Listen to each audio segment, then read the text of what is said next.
જય ભીમ સાથીઓ, આજે ઇન્ટરનેટની બહુ જ ખામીના કારણે લાઈવ ફેસબુક પણ બંધ થઈ રહી છે, જેના કારણે હું માફી માગું છું અને ફરી વખત લાઈવ થવાની કોશિશ કરું છું.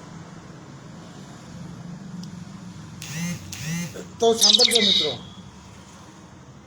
માધવપુરના આંબેડકર ચોકમાં 2013થી કિરીટ ભગવાનજી ઠક્કર નામના શખ્સે ગેરકાયદેસર દબાણ કરી લીધેલું અને પાકી દુકાન બનાવી લીધેલી, જેને દૂર કરવા માટે છેલ્લા 13 વર્ષથી લેખિત મૌખિક રજૂઆતો કરવામાં આવેલી છે, પણ આજ સુધી દબાણ દૂર થયેલું ન હતું. અને 2014માં આ દુકાન તાલુકા પંચાયત દ્વારા દબાણ દૂર કરવાની શરૂઆત કરેલી, ત્યારે જે તે વખતે દુકાન દેશકર્મીમાં દુકાન કરનાર દબાણ કરતા એ ખોટું સોગંદનામું રજૂ કરી પંચાયત 2014માં અને આ દુકાન પોતાને ભાડા પટ્ટે આપવા માટેની માંગણી કરેલી. સાંભળજો મિત્રો, 14, 15, 16, 17 ને 18 14, 15, 16, 17 ને 18 4 વર્ષ પછી માધવપુર ગ્રામ પંચાયતને કોણ જાણે શું થયું હોય તેમ સત્તાના મદમાં જે તે વખતના સત્તાવાળાઓએ સત્તાનો દુરુપયોગ કરી પેશકદમીવાળી દુકાનો ભાડે આપી શકાતી નથી, તેમ છતાં પણ આ દુકાનને 2018, 19 ને 20 3 વર્ષના ભાડા પટ્ટે આપી દેવામાં આવેલી. આંબેડકર ચોકમાં અત્યારે હાલમાં 10,000 રૂપિયા માસિક ભાડાથી પણ દુકાન ભાડે મળવી મુશ્કેલ છે. તો સમજો, પંચાયતે નજીવા દર માત્ર માસિક 1,000ના માસિક ભાડાથી આ દુકાનને કોઈ પણની પરમિશન લીધા વિના ગ્રામ પંચાયતે સત્તાનો દુરુપયોગ કરી અને આપી દીધેલી. સાંભળજો મિત્રો, 18, 19 ને 20 પછી ભાડાપટ્ટો પૂરો થયેલો, ફરી વખત ભાડાપટ્ટો રિન્યુ થયો. કોઈ પણ જાતનું દુકાનદાર તરફથી ભાડું પણ પંચાયતમાં જમા કરવામાં આવેલું ન હોય, તેમ છતાં પણ આ દુકાન તેના કબજામાં હાલમાં 25, 18, 20, 21, 22, 23, 24 ને 25 5 વર્ષથી તેના કબજામાં હાલમાં પણ છે. આ વાતની મને જાણ થતાં મેં તુરંત જિલ્લા વિકાસ અધિકારી, જિલ્લા કલેક્ટર, રાજ્યના મુખ્યમંત્રી સહિતનાઓને લેખિતમાં ધારદાર રજૂઆતો કરતા આ પ્રકરણનો ભાંડો ફૂટેલો છે. અને અત્યારે હાલમાં આ દુકાન તેમના કબજામાં ગેરકાયદેસર હોવાનું બહાર આવેલું છે. પણ પંચાયત તો આ દુકાન હટાવવા માગતી જ નથી, કારણ જે હોય તે મને સમજાતું નથી. પરંતુ મેં 13/3/2025ના અરજી કરેલી રાજ્યના મુખ્યમંત્રીને કે જો આ 14મી એપ્રિલ સુધીમાં, એટલે કે આગામી ડૉક્ટર બાબા સાહેબ આંબેડકરની જયંતિ પહેલાં આ દુકાનના દબાણને દૂર કરવામાં નહીં આવે તો અમો ઉગ્ર આંદોલન કરી અને આંબેડકર ચોકમાં ધરણા કરશું, જરૂર પડીએ આત્મવિલોપન પણ કરીશું.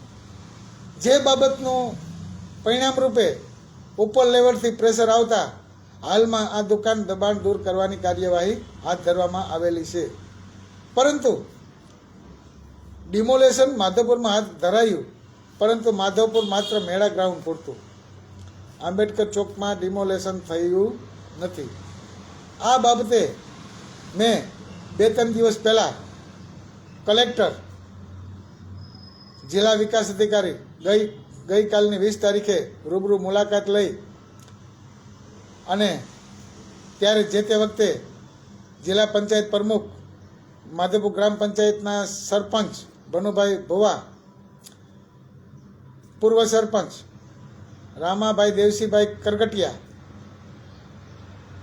પંચાયતના માધવપુર ગ્રામ પંચાયતના તલાટી મંત્રી ગજેન્દ્ર લાડવાભાઈ સહિતના અન્ય લોકોની હાજરીમાં મેં જિલ્લા વિકાસ અધિકારીને રજૂઆત કરી કે અમારે આ 13 વર્ષની લડત છે, છતાં પણ આજ સુધી દુકાન હટાવવાનું કેમ આવતું નથી.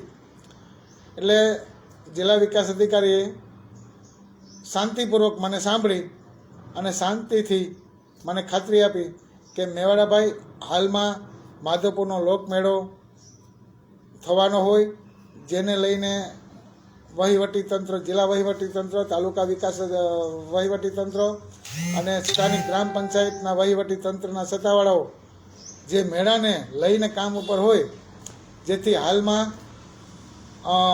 દબાણ દૂર કરવાનું તો છે જ, પણ મેળો પૂરો થયા પછી તેવી મને ખાતરી આપેલી અને પૂરતી, અને આટલા માણસોની હાજરીમાં, એટલે મને વિશ્વાસ બંધાયેલો છે. અને સરપંચ અને બીજા અન્યએ પણ કીધું કે આંદોલન કરવાની જરૂર નહીં પડે, અમે દબાણ હટાવવા માટે કાર્યરત છીએ અને મેળા પૂરો થયા પછી અમે તાત્કાલિક દબાણ દૂર કરવાના પણ છે. પણ મને એ સમજાતું નથી કે મારી વર્ષોથી આંબેડકર ચોકમાં જેણે ગેરકાયદેસર દબાણ કરીને પાકી દુકાન બનાવેલી 2013માં, તે એકની સામે જ લડત મેં કરેલી છે, નામ જોગ. સાંભળજો મિત્રો, પણ આ જે માણસ એટલો હોશિયાર, જે દબાણ કરતા, એ સામૂહિક જે નાના નાના ધંધાર્થીઓ છે માધવપુરમાં, અન્ય લોકો નાના કેબિનો, લારી ગલ્લાઓ રાખીને જે રોજે રોજનું કમાઈ અને માન ગુજરાન ચલાવે છે, તેવા ગરીબ માણસોને પણ આ જે શખ્સ છે એ સાથે લઈ અને ડૂબવા માંગતો હોય તેવું મારા ધ્યાન ઉપર આવતા મેં જિલ્લા વિકાસ અધિકારીને પણ આ બાબતની રજૂઆત ગઈકાલે કરેલી કે સાહેબ, મારે આ એક સામે જ લડત છે, મારે બીજા કોઈ સાથે લેવા દેવા છે નહીં, બીજાનું દબાણ ન દૂર થાય તો સારું. પણ જિલ્લા વિકાસ અધિકારીએ કીધું કે ભાઈ, બીજા કોઈને પણ આંબેડકર ચોકમાં જેટલાનું દબાણ હશે તેનું દૂર કરવામાં આવશે. એટલે મને ગઈકાલની તારીખમાં 22, 23 કે 25 જણાની દુકાનો મેળા પછી દૂર થાય તેવું મને જણાવવામાં આવેલું છે. માધવપુરના આંબેડકર ચોકમાંથી દબાણ દૂર કરવાની મને સંપૂર્ણ ખાતરી મળતા ખુદ જિલ્લા વિકાસ અધિકારીએ ખાતરી આપતા અમે જે 13/3/2024ના આંદોલન કરવાની અરજી કરેલી, આત્મવિલોપન કરવાની પણ અરજી કરેલી, 11/4 સુધીમાં દબાણ દૂર ન થાય તો 13 તારીખે અમે આવું બધી કરવાના છે તેવું લેખિતમાં રજૂઆત કરેલી. પરંતુ આ બાબતની અમને ખાતરી મળતા હાલમાં અમે જે આંદોલન કરવાના, આત્મવિલોપન કરવાની જે રજૂઆત કરેલી અરજી થ્રુ, એ હાલમાં મોકૂફ રાખવામાં આવેલ છે. જિલ્લા વિકાસ અધિકારીએ કીધું કે અમે જો આ કાર્ય ન કરીએ તો તમે આગળ પણ આ કામ કરી શકો છો. હાલમાં આવું કંઈ કરવામાં અમારે મેળો છે, મેળાના કામમાં પડ્યા છે, બરાબર. એટલે તમે આ વાતને ધ્યાને રાખી અને થોડુંક અમારા પ્રત્યે પણ ધ્યાન રાખો. એટલે આ માટે હું આ લાઈવ થવાનું મુખ્ય કારણ છે કે 13/4 સુધીમાં દબાણ દૂર નહીં થાય તો અમે 13/4 ડૉક્ટર આંબેડકર ચોકમાં મોટી સંખ્યામાં સમાજના લોકો, આગેવાનો સાથે પ્રતિક ઉપવાસ આંદોલન કરવાની તૈયારીમાં હતા અને જરૂર જણાય આત્મવિલોપન કરવાની પણ અમે ચીમકી આપેલી હતી. પરંતુ જો દબાણ દૂર થઈ જતું હોય મેળા પછી તો અમારે કંઈ કરવાની જરૂર રહેતી નથી. જેથી હું બધા સાથીઓ મિત્રોને કહું છું કે આપણે આગામી 13/4/2025ના જે ઉપવાસ આંદોલન કરવાનો જે કાર્યક્રમ હતો તે હાલમાં મોકૂફ રાખવામાં આવેલ હોવાનું હું તમામને જાહેર કરું છું, બરાબર.